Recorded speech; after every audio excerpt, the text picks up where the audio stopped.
December. Sweden is... Since Radiohead released this song, Creep, back in 1993, the British band's become one of the most innovative and critically acclaimed modern rock acts of all time. They've pioneered groundbreaking techniques using processed voices and invented sounds, all behind the delicate and powerful voice of frontman Thom Yorke. I'll shape myself into your pocket, invisible. Do what you want. Do what you want. This track is called Lotus Flower. It's off Radiohead's latest album, The King of Limbs. They released it themselves without the pressures of a major label and with little fanfare back in February of this year. The band did no big concert tour and no interviews. We didn't feel like it. We didn't want to explain it. Yeah. That's guitarist Ed O'Brien and singer Thom Yorke. And yet, The King of Limbs shot to number 3 on the U.S. charts. Now, Radiohead is coming out of its shell a bit.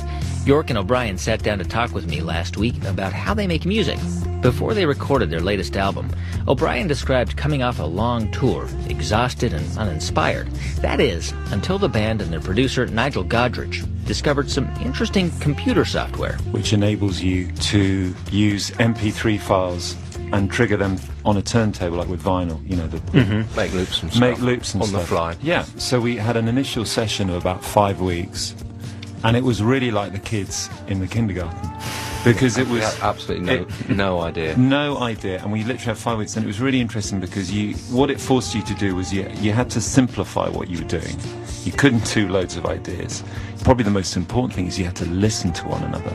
Believe it or not, that's also something that you can, in a band, you can lose that. You can get so wrapped up in what you're doing, you're not listening to what other people are doing. So Nigel was very keen that we start listening to one another. And it kind of helps when you make a record, believe it or not. Yeah, I mean, it was an experiment. Yeah. I don't think we really genuinely thought anything would come out of it. Certainly not an entire record. I wonder if you can break down this song for me. The first track on the record, called Bloom.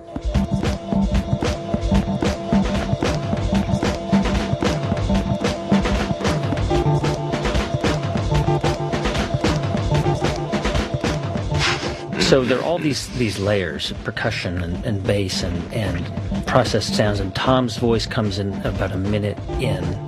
Thom Yorke, what are all those different layers we're hearing in the song? Almost every tune is like a collage, you know. Things we'd pre-recorded, each of us, and then were flying at each other. It's like editing a film or something. It's quite interesting. The melodies were there, but so much was implied so that when you did embellish it, it was like, whoa, you know, it really sort of come out of itself.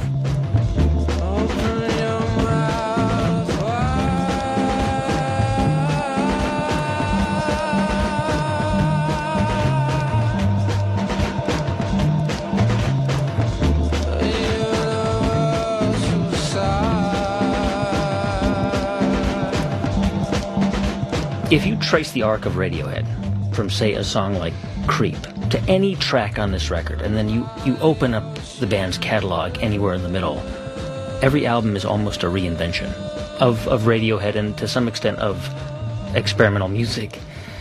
Can you talk to me a little bit about how you approach each record? I mean, do you sort of think about how much can we push ourselves to a new place and a place we haven't been to yet? We're not really trying to necessarily be experimental or anything. In fact, when I first started doing little demos on my own and things... This was before you became famous and all that. Yeah.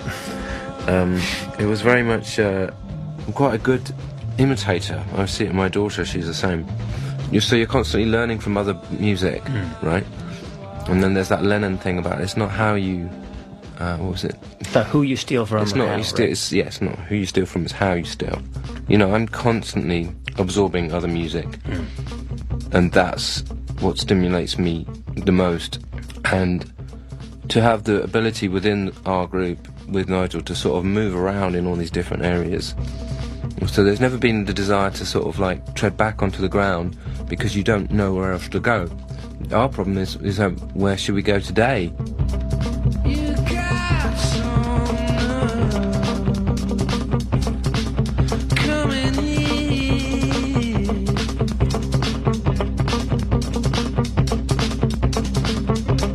You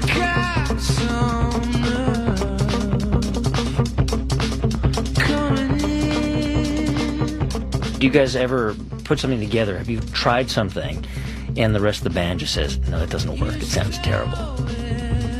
Probably.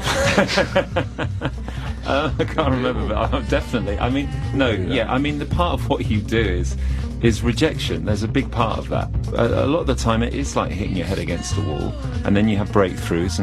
But I think what's great about the environment that we have is that no one ever says, "Oh, you can't do that." You try it, and then it's judged on whether it's right for the track. Our problem, I think, sometimes is you have a momentum thing when you're working, and if you break the momentum, it's very much harder to go back to things.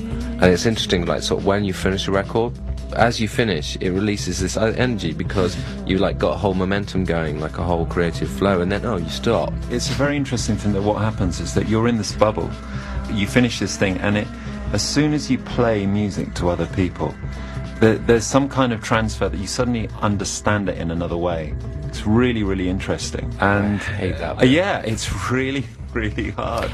Yeah. But I read that in past albums you weren't really sure how people were going to respond, and when OK Computer came out, you were shocked that it was so critically acclaimed, for example. Does that happen with every album you release? You sort of wonder, what are people going to make of this? Yeah, absolutely. I mean, I know I should be used to this.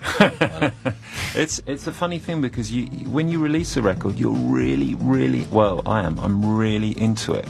And I think this is a no-brainer. I go like, King of Limbs, man. It's like... Yeah, it's obvious, right? It's obvious, right? And then you realise it's not. And that's a bit the scary part. I mean, that's the bit that you realise, you have created in this vacuum, in this bubble and stuff like that. And it plays tricks on the brain, and that's probably very normal. We didn't have a clue how we were going to play a lot of it.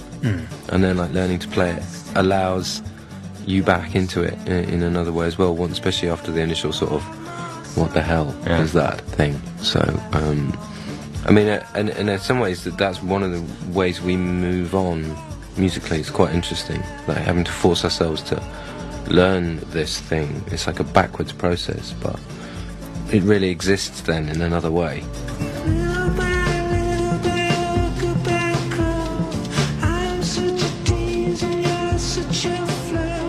It's Thom Yorke and Ed O'Brien from Radiohead. Their latest record is called The King of Limbs. Thom Yorke, Ed O'Brien, thank you so much. Thank you. Thank you. Let